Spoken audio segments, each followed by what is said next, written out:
نوح کے نام سے کیوں مشہور ہوا؟ اس میں ایک تاریخی واقعہ ہے۔ حضرت نوح علیہ الصلاۃ والسلام ایک مرتبہ اپنے گھر میں بیٹھے ہوئے تھے، سامنے سے ایک کتا گزرا، ایک جانور جن کے بدن پر خارش لگی ہوئی تھی، جن کا بدن گل گیا تھا، جن کے بدن پر کیڑے پڑے ہوئے تھے۔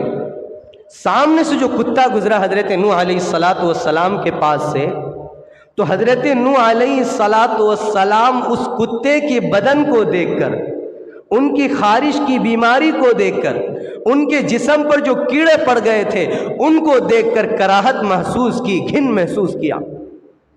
اللہ نے اب نبیوں کی جو اللہ نے تربیت کی ہے نا، چھوٹی چھوٹی باتوں پر اللہ نبیوں کو پکڑ کر لیتے ہیں، کیونکہ نبی جو ہوتے ہیں وہ اللہ کے برگزیدہ اور خاص بندے ہوتے ہیں، اور نبیوں کے ذریعے سے دنیا کے اندر امت کو تعلیم دی جاتی ہے، اس لیے چھوٹی چھوٹی باتوں پر اللہ پکڑ کر لیتے تھے۔ اور اللہ اسی کو زیادہ تنبیہ کرتے ہیں جس سے محبت ہوتی ہے، اللہ اسی کو زیادہ آزماتے ہیں جس سے محبت ہوتی ہے، اور ماں باپ بھی، والدین بھی اپنے انہی بیٹے کو زیادہ ڈانٹتے ہیں جس سے محبت ہوتی ہے کہ میرا بیٹا سدھر جائے۔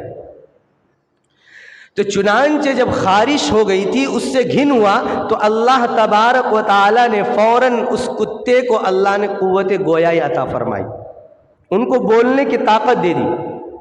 کتے حضرت نوح علیہ الصلاۃ والسلام سے ہم کلام ہوئے کہ اے نوح، یہ بتا جو تم مجھ سے گھن کر رہے ہو، کیا میں خود کتا بن گیا؟ یہ بیماری جو میرے جسم پر لگی، کیا میں نے خود اپنے آپ اس بیماری کو اپنے جسم پر لاگو کر لیا؟ اے نوح یہ بتا، اگر تو نبی ہے تو کیا خود سے تو نبی بن گیا؟ اگر تو انسان ہے تو یہ بتا تو خود سے انسان بن گیا؟ اگر تیرے سر پر اللہ نے نبوت کا تاج سجایا تو کیا خود سے تو نبوت کا تاج اپنے سر پر سجا لیا؟ حضرت نوح علیہ السلام نے کہا نہیں، اللہ نے کہا کہ جب تجھے نبی بھی اللہ نے بنایا، جب تمہیں انسان بھی اللہ نے بنایا، جب تیرے سروں پر نبوت کا تاج رکھا وہ بھی اللہ نے جب سجایا، اور مجھے بھی اللہ نے کتا بنایا، میرے جسم کے اندر جو بیماری ہے اس کو بھی اللہ نے دیا، تو اے نوح تم مجھ پر اعتراض نہیں کیا۔ اعتراض کس کر کیا؟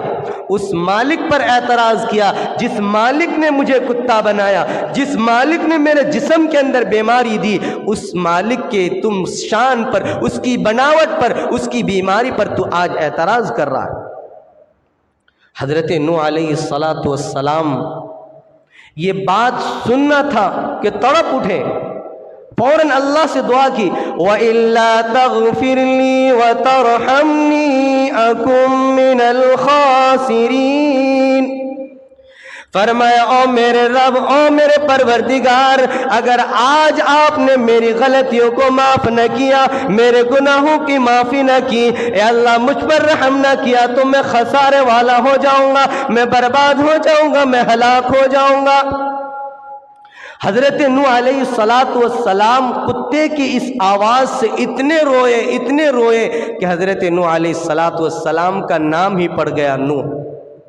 کیونکہ جب آپ عربی کی ڈکشنری اٹھائیں گے، لغت کی کتاب میں اٹھائیں گے تو نوح کے معنی آتے ہیں رونے والے کے، تو حضرت نوح علیہ السلام اتنے روئے کہ ان کا جو اصل نام عبد الغفار تھا وہ غائب ہو گیا، اور جو رونے کی وجہ سے جو نام پڑا وہی نام سے وہ مشہور ہو گئے۔ میرے دوستو، ایک کتے کو احساس تھا ہمارا رب کون ہے؟ اللہ۔ ہمارا خالق کون ہے؟ اللہ۔ ہمارا مالک کون ہے؟ اللہ۔ ہمیں رزق دینے والی ذات کس کی ہے؟ اللہ کی۔ ہمیں بیماری دینے والی ذات کس کی ہے؟ اللہ کی۔ ہمیں شفا دینے والی ذات کس کی ہے؟ اللہ کی۔ تو ہم تو انسان ہیں، ہم اس اللہ کا نام لینے والے ہیں، ہم نبی آخر الزماں سرور کائنات احمد مصطفیٰ محمد مصطفیٰ صلی اللہ علیہ وسلم کے ہم امتی ہیں، تو ہمیں کتنا احساس ہونا چاہیے کہ ہمارا رب کتنا طاقتور ہے۔ آج ہمارے دلوں کے اندر اللہ کا یقین نہیں، آج ہمارے دلوں کے اندر اللہ سے جو چیزیں آتی ہیں اس پر بھروسہ نہیں، دنیا کی چیزوں پر آج ہم نے بھروسہ کر لیا۔